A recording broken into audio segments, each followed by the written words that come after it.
Halo Sobat Bionik, jumpa lagi di channel YouTube Bionik Channel.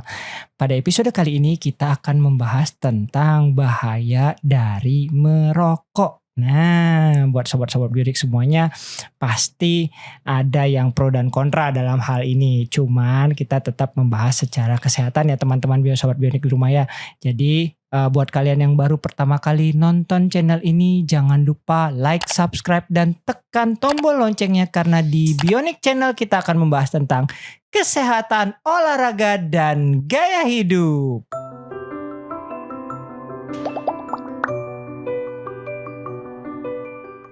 Baik, di studio telah hadir seorang pakar pastinya karena setiap podcast kita tuh selalu mendatangkan seorang pakar teman-teman. Jadi jangan khawatir.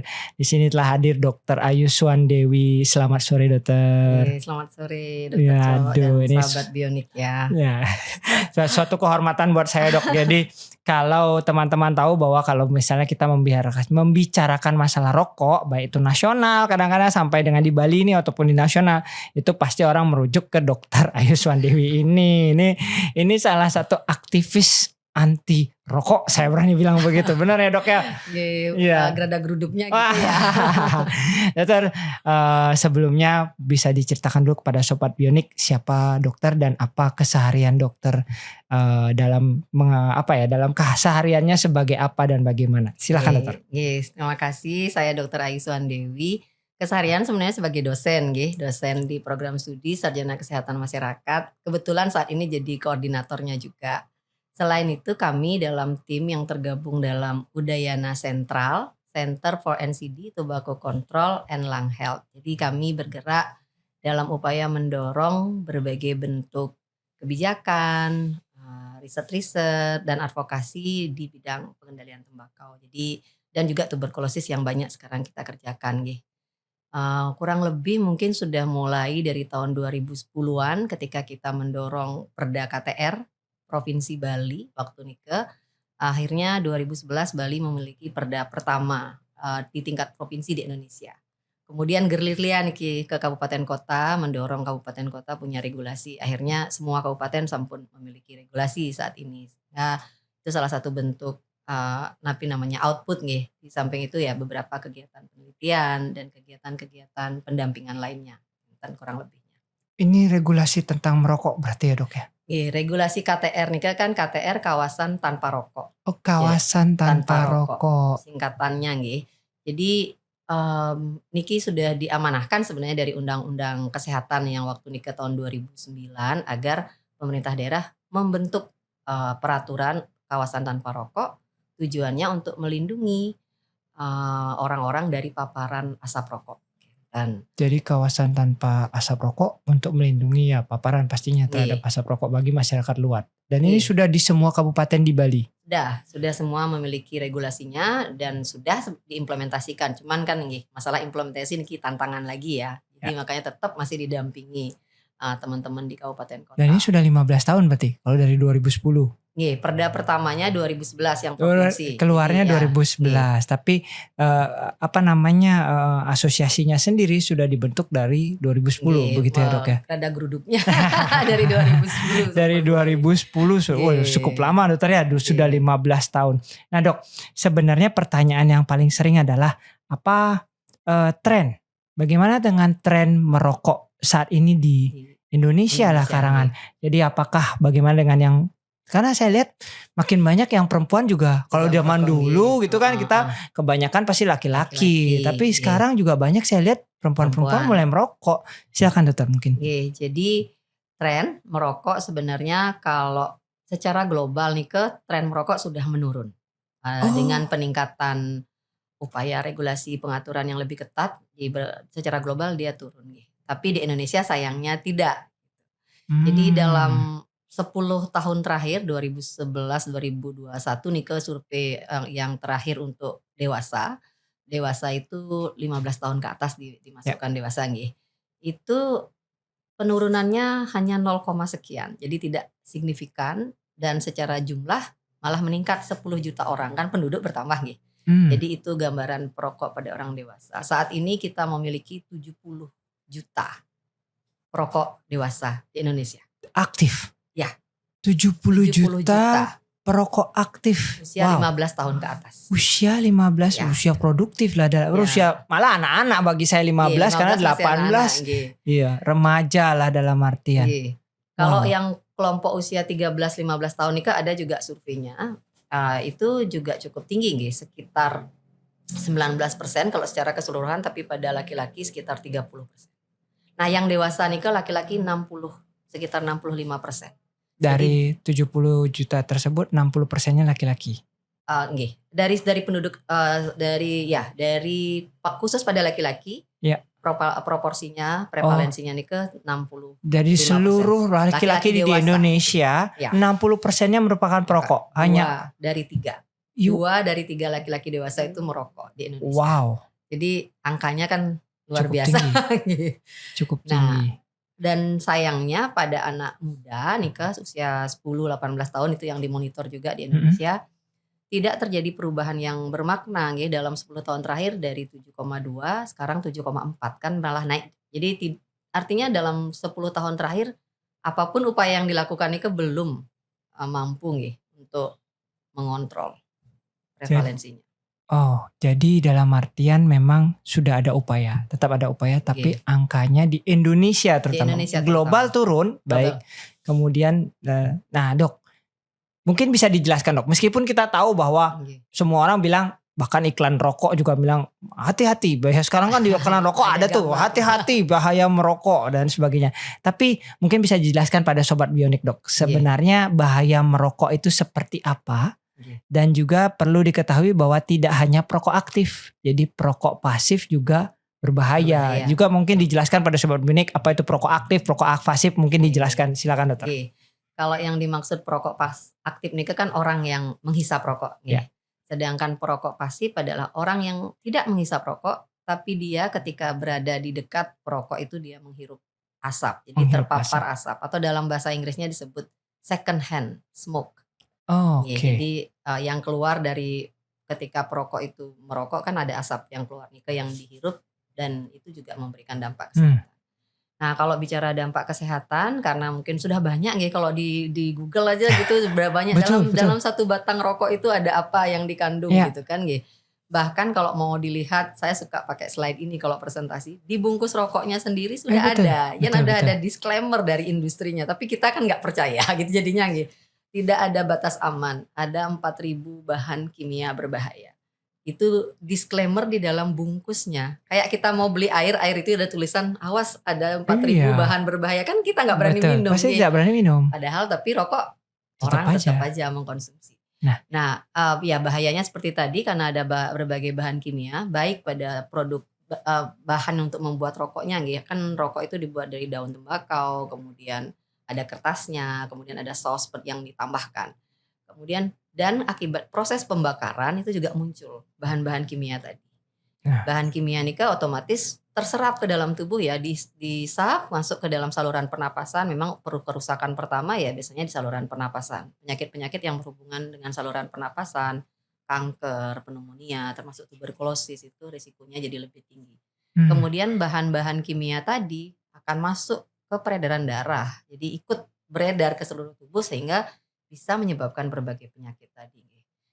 Dia meningkatkan risiko penyakit jantung dan pembuluh darah yang saat ini trennya naik luar biasa. Betul. Kita lihat, kemudian bisa berhubungan dengan berbagai jenis kanker di seluruh bagian tubuh, gangguan reproduksi, ya banyak lagi dampaknya yang kalau kita lihat sekarang niki kan di dalam kemasan rokok pun sudah diberikan gambar peringatan kesehatan yang itu notabene fakta gitu ya, bukan sesuatu yang dibuat-buat. Tujuannya untuk mengedukasi masyarakat. Jadi ya nikelah gambaran beberapa dari dampak perilaku merokok pada masyarakat. Dok, kalau tadi dokter menyebutkan tembakau dan sebagainya, bagaimana dengan rokok elektrik dok? Nah ini sekarang lagi yang lebih banyak lagi nih, banyak lagi nih apa ya bisa dibilang. Saya nggak ngerokok, saya nggak pakai tembakau, saya pakai mohon maaf vape. Kemudian ada yang saya bukan perokok jadi saya kurang tahu, ada yang kecil kemudian betul. Itu bagaimana dok? Ya, tadi saya lupa nih, kalau dalam rokok itu selain bahan bahaya tadi kan ada nikotin. Betul. Kan itu yang juga salah satu yang merupakan bahan yang dalam tanda kutip yang menyebabkan orang itu menjadi perokok setia, karena itu menimbulkan kecanduan. Sama seperti orang kecanduan narkoba sebenarnya, kecanduan nikotin ini orang kan kecanduan dan nagih terus untuk. Makanya kenapa perokok itu biasanya merokoknya jangka panjang. Nah, yang rokok baru niki, jadi sebenarnya kenapa rokok-rokok jenis baru ini muncul, karena kan seperti tadi nggih, secara global tren perokok biasa menurun, tapi industri mencari Mencari celah. celah gitu, menjual sesuatu yang berbeda. Nah. Nah, rokok elektronik nike sebenarnya kan pengantar nikotin. Jadi ada alat di dalamnya berisi cairan yang mengandung nikotin. Jadi nama asli dari rokok elektronik ini ke Electronic Nicotine Delivery System atau ENS. Ini kan nama kerennya. Nama kerennya sebenarnya Ya, ENS singkatannya, ENS. betul. Ya, betul. jadi dia memang alat atau device untuk mengantarkan nikotin. Jadi ya sama, karena dia mengandung nikotin tentu akan menyebabkan adiksi. Ya. Selain itu, rokok elektronik ini mengandung bahan-bahan perisa. Ada propylene glikol, kemudian ada bau perisa-perisa tambahan gitu. Perasa ya berarti. Perasa. Yang kadang jadi baunya Oh buah-buahan. iya ya, makanya namanya perisa teman-teman. Saya nih Cooper saya teman-teman. Jadi ada rasa-rasanya itu namanya perisa, benar-benar. Kemudian dan itu menyebabkan gangguan pada saluran pernapasan gitu. Kalau bahan-bahan tambahan itu sama menyebabkan gangguan saluran pernapasan. Memang produk niki kan lebih baru. Betul. Sehingga bukti ilmiah masih terkumpul lah, tidak sebanyak bukti ilmiah merokok, tapi tembakau biasa, rokok konvensional lah. Konvensional. Jadi rokok elektronik niki atau vape ini mulai banyak juga bukti-bukti yang mengaitkan dengan gangguan kardiovaskuler, bahkan banyak kejadian injuri pernapasan yang muncul, akut injuri. Pernah ada kejadian di Amerika nih sekitar 400-an anak muda terkena lung injury yang akut dan cukup parah waktu niki. Nah itu. Produk barunya tidak hanya rokok elektronik niki, kalau misalnya teman-teman melihat bentuknya sama seperti rokok elektronik tapi diisinya tembakau padat. Ada juga. Ada, ini kan namanya produk tembakau yang dipanaskan. Heat not burn dalam bahasa ininya. Jadi produk tembakau dipanaskan mirip, jadinya dia kayak batangan tembakau dimasukkan ke alat, dipanaskan pakai alat itu, jadi dengan listrik. Jadi merokok gaya baru. Karena bahannya sama, batang tembakau. Kalau yang rokok kan serbuk tembakau gitu. Kalau yang niki batang tembakau yang dipadatkan, dimasukkan ke alat itu dan dipanaskan pakai baterai itu. Jadi ini kan juga sangat gencar dipasarkan. Mungkin teman-teman pernah lihat IQOS. IQOS. Di mana-mana betul, itu. Betul. Itu dikelirukan dikirain vape. IQOS itu bukan vape. Jadi ada perbedaan. Jadi sebenarnya ada vape, ada IQOS, benar. Yang IQOS nih ada banyak jenis baru sih, yang Flume nih juga sama. Mungkin udah lihat di mini-minimarket nih ada Flume. Maaf teman-teman, saya bukan perokok, makanya saya sendiri pernah ngelihat sih IQOS gitu. Yang kecil itu. Tapi bentuknya kecil, menarik Sekali. sekali. Iya, karena warna-warni. Betul. Dan sayangnya produk ini karena dia perasa, kemudian bau yang keluar dari vapor itu manis. Penerimaan acceptance dari masyarakat itu menjadi lebih mudah kan. Kita kalau ada orang ngerokok di sebelah mungkin merasa ini ya sudah gini kalau terpapar, tapi kalau terpapar bau-bau manis nih masih lebih nggak apa gitu. Tapi saya salah satu yang sensitif, Dok. Ini jujur saja benar-benar saya. Nah, Dok, karena dokter di kesehatan masyarakat. Jadi kalau orang klinis ngomong pasti ya lebih ke arah klinisnya kebanyakan dan banyak yang ya bisa dibilang skeptis lah masih dengan kok saya enggak, yang itu enggak. Oke. Tapi bagaimana dengan beban pembiayaan, Dok? Nah, ini kesehatan, iya. Jadi dalam artian kita selalu mengatakan bahwa bisa dibilang banyak yang berdalih kan kita cukai rokok, itu menguntungkan katanya. Tapi bagaimana dengan sebenarnya beban kesehatannya? Jadi kita balik nih dari seorang saya Bisrani bilang bahwa public health melihatnya pasti lebih luas lagi kesakupannya. Mungkin bisa diceritakan, Dok. Jadi kalau dilihat tadi banyak sekali penyakit yang diakibatkan oleh konsumsi rokok ini. Kalau dari data itu kesakitan atau morbiditas itu sekitar 2 juta. Morbiditas per tahun. Per tahun. Dan kematian Nike dihitungnya sekitar 260.000. Makanya kami sering analogikan dengan tsunami. Kalau zaman tsunami Aceh itu ada 200.000 orang meninggal pada kejadian tsunami. Jadi Indonesia itu mengalami tsunami setiap tahun akibat konsumsi produk tembakau. Iya. Nah, jadi bisa dihitung nih Kak, ada yang menghitung yang nggak hafal angkanya, Ya. peneliti dari Jakarta, nggih Pak Kosen, Suwarta Kosen itu menghitung kerugian yang diakibatkan oleh penyakit akibat tembakau ini baik direct dan indirect ya, kerugian makroekonominya itu sangat tinggi. Beberapa kali lipat dari cukai yang diterima dari produk Nah, tembakau. itu dia Nah, tuh itu jadi sebenarnya. memang kan narasi yang dipakai sekarang oleh industri, oleh orang-orang yang pro dengan industri rokok itu adalah cukai tadi. Mm-mm. Tapi perlu diingat ya teman-teman, kalau cukai itu tidak dibayar oleh perusahaan. Cukai itu dibayar oleh perokok. Eh, Karena cukai itu dibebankan ke dalam batang-batang rokoknya. jadi sama kayak kita bayar pajak lah Ya, anggapannya jadi ya. yang bayar pajak itu perokok, yang sakit itu perokok. Tapi orang menganggap perusahaan rokok tuh berkontribusi terhadap penerimaan negara. Oh, Bukan perusahaannya. Yang justru berkontribusi perokok perokoknya. Ya, yang sendiri. jadi sakit potensinya perokok dan keluarganya. Jadi ini Betul. sih yang maksud menurut saya beban sosialnya di situ. Selain beban ekonomi. Dok, ditanggung BPJS masih ya Masih. saat ini. Nah, Dan BPJS merugi dalam catatan beberapa waktu yang lalu kerugian BPJS karena penyakit katastrofik. 28% kalau nggak salah angkanya. apa penyakit katastrofik dok? Mungkin bisa dijelaskan. Penyakit kronis ya, penyakit Oh. yang memang memerlukan Oh, pengobatan karena jangka panjang. penyakit jangka panjang Iya. tersebut. Ya, jadi daftar penyakit jangka panjang nih ya jantung, Ya. stroke, gagal ginjal, Betul. seperti ini ke.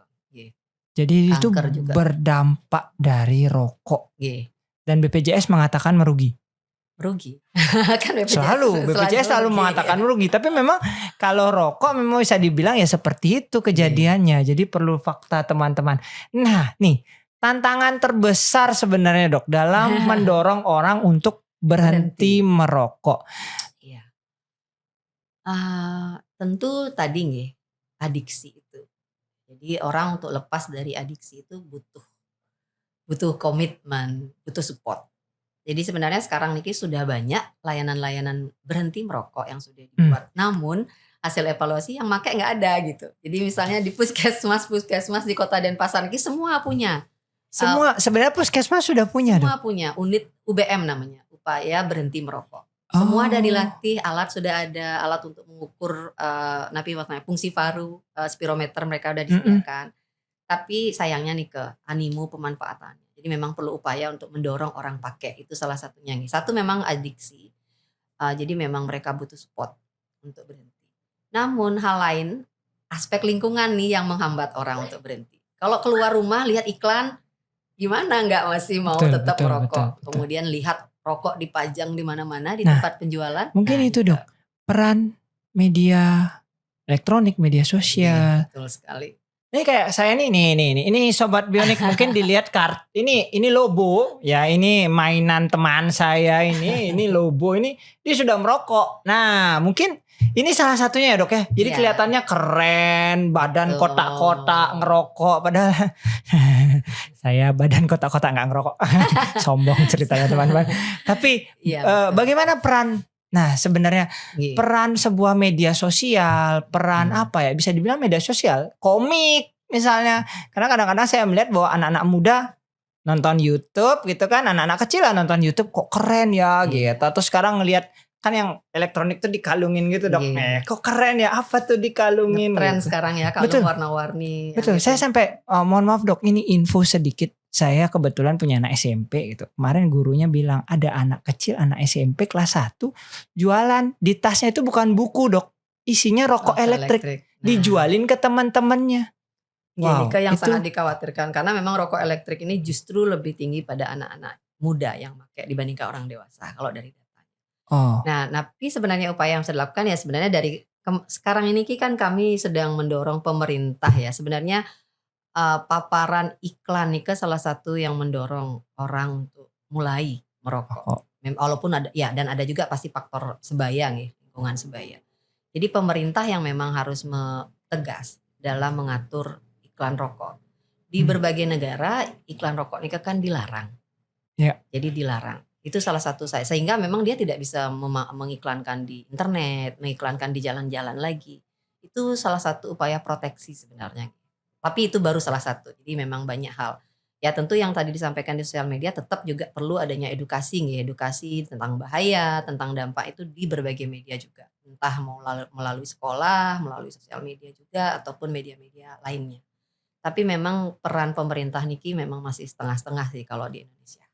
Iya Menurut saya. gimana orang kemarin ada anggota dewan nge-vape di Nge-vape dalam. pas rapat, pas rapat ada juga. Pas rapat, iya kan? Benar itu salah satu buat saya itu sebuah Aduh bisa malu. dibilang bahwa attitude-nya sebenarnya tidak ada, Ya. Dok. Jadi dalam artian kita. Nah, itu, Dok. Jadi kadang-kadang kalau televisi resmi saya lihat memang tidak ada, Dok. Jadi kalau iklan rokoknya itu ada jin bisa menghilangkan korupsi. Palingan yang gitu kan. Jadi itu mungkin kalau media media besar mungkin tidak berani memang, tapi di YouTube kita tidak bisa. Jadi tidak bisa memang melawannya gitu. Dalam regulasi yang baru niki, peraturan pemerintah nomor 28 tahun 2024 itu sudah dituangkan di sana pelarangan iklan di internet. Jadi sedang digarap antara Kominfo dan Kemenkes niki bagaimana pemantauannya. Kemudian larangan iklan seperti iklan luar ruang, billboard nike, kabupaten kota udah ada yang melarang total. Seperti di Kelungkung misalnya, nike sudah dilarang. Oh, sudah dilarang. Walaupun pasti masih ada yang curi-curi, ini kan sekarang tugas dari penegak hukumnya seperti apa. Jadi waktu Bupati Kelungkung yang sebelumnya nike iklan luar ruang dilarang. Kemudian rokok itu tidak boleh dipajang terlihat, harus ditutup. Itu contoh praktek baik dari Bali. Kalau dari luar Bali ada di Kota Bogor, Kota Depok. Kita memang butuh pimpinan daerah yang berkomitmen. Ya, mungkin Dok apa strategi yang sebenarnya? Nah, ini setelah tadi tantangan, sebenarnya menurut dokter ini apa strategi yang bisa diterapkan baik internal maupun eksternal untuk seseorang berhenti merokok? Untuk berhenti merokok nih. Ya, pertama tadi biasanya orang akan butuh apa nih motivasi kuat gitu ya untuk berhenti merokok. Ada banyak alasan nih, kadang ada alasan karena punya anak. Sering juga. Karena kan jarang, maksudnya orang tua kalau di framing tidak ada yang mau anaknya sakit gitu nggih. Ya, betul. Jadi memang memang butuh dorongan. Kemudian butuh support juga dari lingkungan yang artinya kadang-kadang juga orang kenapa relapse lagi. Bin ngerokok nih, ada rokok gitu, temennya ngerokok di sebelahnya gitu. Jadi betul. Jadi bagaimana support itu juga penting. Dan dukungan dari pemerintah termasuk tadi nggih aturan-aturan untuk mengendalikan dorongan lingkungan seperti iklan, pajangan rokok nih adalah salah satu upaya yang membantu mereka untuk berhenti. Jadi memang tidak bisa hanya pribadi, jadi dukungan dari lintas pemerintah, masyarakat yang lain juga bisa membantu. Kita mengenal istilah berupaya mendenormalisasi perilaku merokok. Karena saat niki kan ya masih normnya, normanya kan ya fine-fine saja orang merokok di mana saja. Gitu. Iya, betul. Tapi kita berupaya nih dorongan kalau dalam upaya pengendalian tembakau itu kita mendenormalisasi perilaku tersebut. Jadi mereka artinya paham tidak merokok lagi di dalam ruangan. Kita di Bali mungkin sudah mulai nih, jarang orang yang merokok di dalam ruangan. Tapi beberapa waktu lalu saya kebetulan ke NTB, ke Mataram. Nah itu di mall di dalam nih orang masih biasa ngerokok. Di luar Bali sangat lebih betul. Jadi apresiasi juga untuk pemerintah di Bali karena regulasi ya walaupun tersendat-sendat implementasi tapi sudah mulai. Tapi masyarakat juga sudah mulai. Betul, di dalam ruangan sudah saya lihat jarang sekali. Tapi saya pernah ke suatu kota lah saya sebut, itu di dalam ruangan ber-AC dia ngerokok di dalam. Dan tentu orang-orang seperti saya yang tidak nyaman dengan rokok lagi saya susah gitu. Iya sebenarnya jujur ya teman-teman, tempat bisnis rugi karena saya waktu itu nggak jadi beli, jadinya lebih baik saya pergi nyari kopi di tempat lain dong gitu. Nika kan kekhawatirannya nih orang khawatir kalau tidak disediakan tempat merokok, tidak diberikan orang merokok maka akan merugi bisnisnya. Tapi survei membuktikan enggak. Seperti Dokter Cok tadi kan malah nggak jadi beli. Iya saya nggak jadi beli Dok, saya keluar dari kafe itu. Bahkan citranya sebenarnya kalau tempat yang tidak ada merokok di dalam nikah kan lebih bersih, lebih higienis kan gitu nggih. Iya. Ya misalnya beberapa tempat makan kalau misalnya yang tidak menyediakan merokok di dalam ruang nikah kan kita karena kan lebih banyak orang kan biasanya datang dengan keluarga bawa anak kecil. Sehingga niki bisa artinya kita mulai bisa merubah itu. Mungkin kalau 10 tahun yang lalu merokok di dalam ruangan itu biasa orang rapat sambil ngerokok kan biasa. Tapi ini udah mulai berubah. Sudah mulai berubah. Jadi tetap harus upayakan. Ya, semoga seperti itu karena kalau saya menonton Dok, jadi dalam sekali. Nah ini edukasi itu kan sudah banyak sebenarnya ya. Jadi sebenarnya apa yang membuat menjadi gagal gitu. Kalau saya pribadi mohon maaf sekali dok, saya sering kali melihat influencer. Saya berani sebut lah ya, boleh sebut lah ya. Dalam apa ya, seperti ada podcast seperti ini sambil ngerokok, sambil nge-vape, sambil ngerokok. Padahal kita tahu bahwa dia ya salah satu orang bilang wah public figure keren dan ditiru. Itu bagaimana? Mungkin dok punya pandangan dok?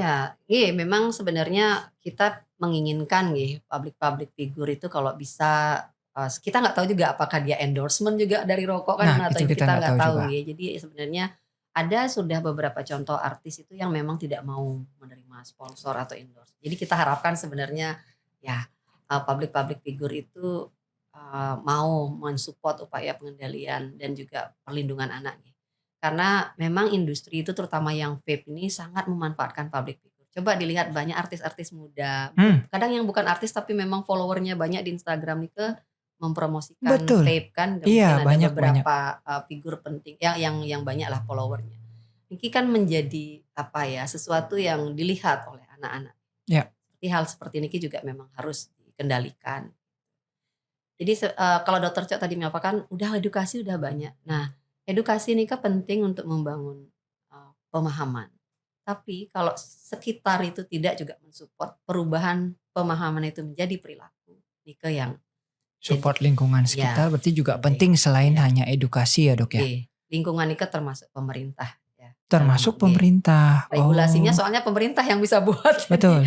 Jadi cuman Indonesia biasanya gitu, regulasi ada gitu kan, setumpuk kertas ada gitu, tapi dalam artian implementasi juga penting untuk diberikan kepada kepada kita mungkin untuk ininya. Dok, ini peran tenaga kesehatan. Ini mungkin sebagai apa yang bisa kita lakukan. Jadi sebagai sobat bionik mungkin di rumah yang mendengarkan, karena saya jujur aja bilang follower saya banyak kan dokter ini kan, apalagi residen saya paksa katanya enggak bohong. Harus nonton.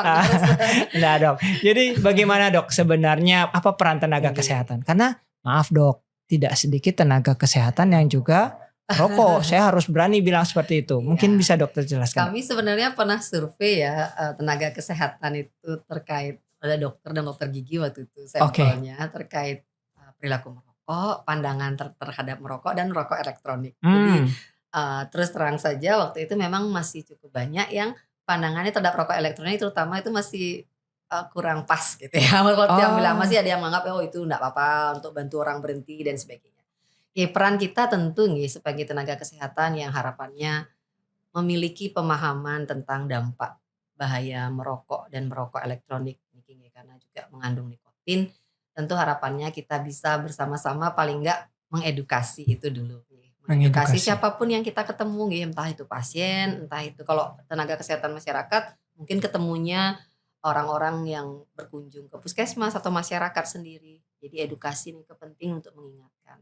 Kemudian harapan kami juga sebenarnya ketika dokter ketemu sama pasien melakukan 3A aja.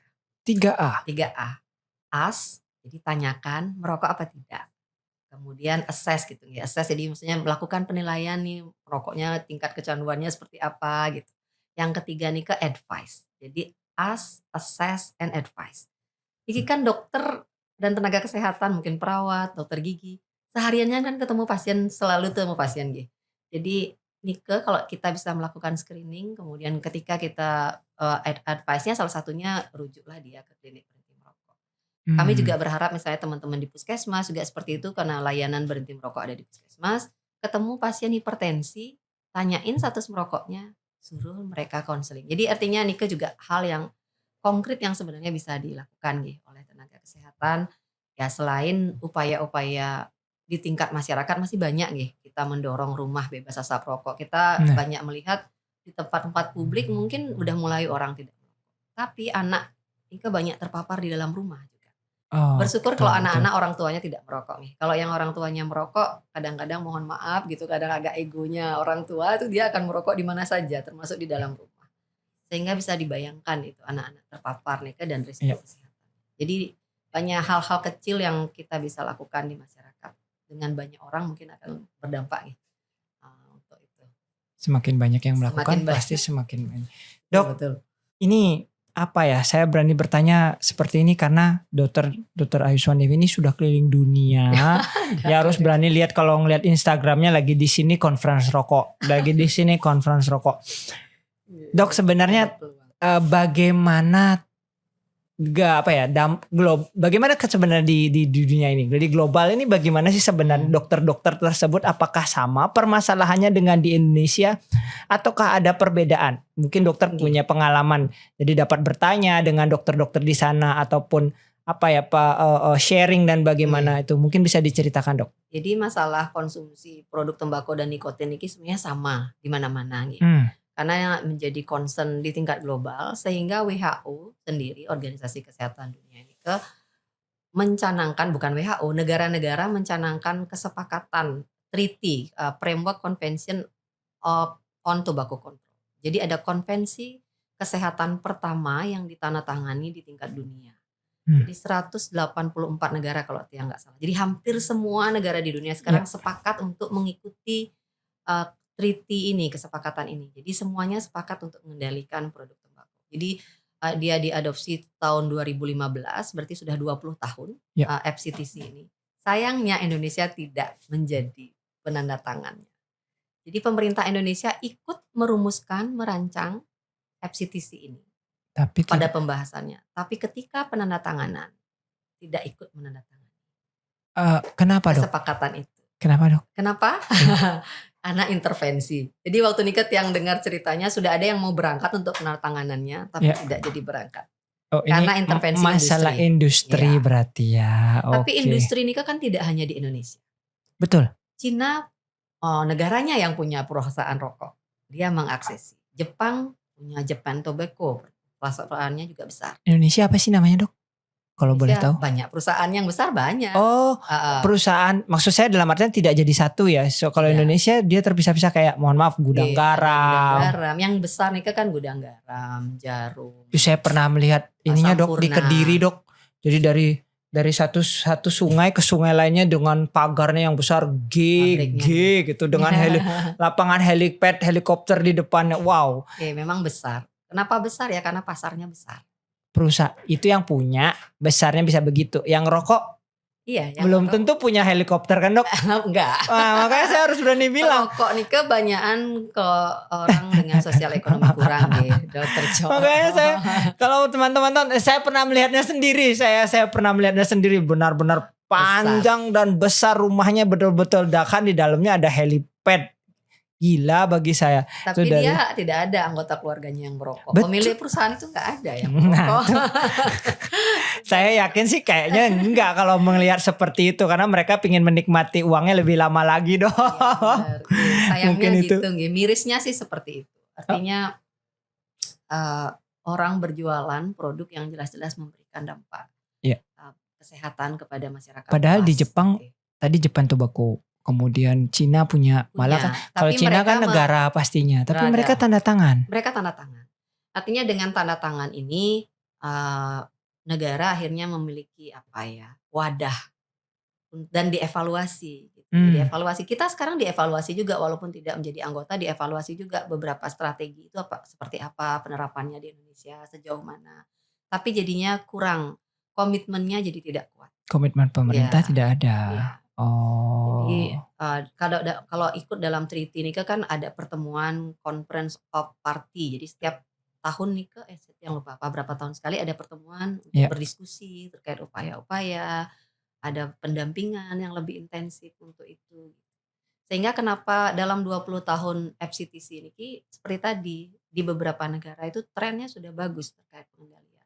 Walaupun tantangan baru ini muncul, semua mengakui kalau yang rokok elektronik dan sebagainya itu tantangan baru. Seperti ini sih faktanya kalau kita lihat, jadi kita memang ketinggalan. Jauh ketinggalan. Dok, berdasarkan kalau ini saya kepo aja nanya, mungkin dokter juga apakah pernah biasanya pasti banyak punya referensi. Negara terendah perokok. Terendah ya. Kalau terendah saat ini saya nggak hafal, tapi yang bagus upaya pengendalian tembakonya sekarang ini kan salah satu leadnya Australia. Dekat sini padahal. Paling yang termasuk yang paling advance ke Australia. Dan Singapura juga Jadi bagus. Jadi beberapa negara sekarang malah sudah mengadopsi kebijakan yang disebut tobacco free generation. Jadi memutus rantai perokok. Oh. Jadi anak yang lahir dari tahun sekian sampai sekian itu udah nggak boleh beri rokok. Jadi artinya misalnya kalau misalnya sekarang yang mau usia 17 itu lahir tahun berapa? 2008 gitu Ya, Jadi lebih. anak kelahiran 2008 dan seterusnya tidak boleh lagi membeli rokok. Itu salah satu kebijakan yang paling baru ya yang diadopsi. Bagaimana dia memutus rantai perokok. Nah sedangkan kita anak umur berapapun boleh beli rokok. Nah itu masalahnya. Jadi iya, saya kadang-kadang di warung-warung, mohon maaf, warung-warung kecil gitu, kelontong gitu, dia gak pernah nanya umur, gak peduli ada KTP enggak, yang penting bisa beli rokok. Begitu tidak terkendalinya karena siapa saja boleh menjual. Kalau di negara-negara lain kan orang jual rokok nih pakai lisensi, sama dengan menjual alkohol. Jadi bisa dipantau. Kalau dia tidak patuh juga bisa disanksi kan ngenten. Kalau kita sekarang kan siapa aja bisa jualan rokok. Kemudian juga ketika orang mau membeli di sana juga biasanya harus menunjukkan identitas KTP misalnya untuk ngecek 18 tahun.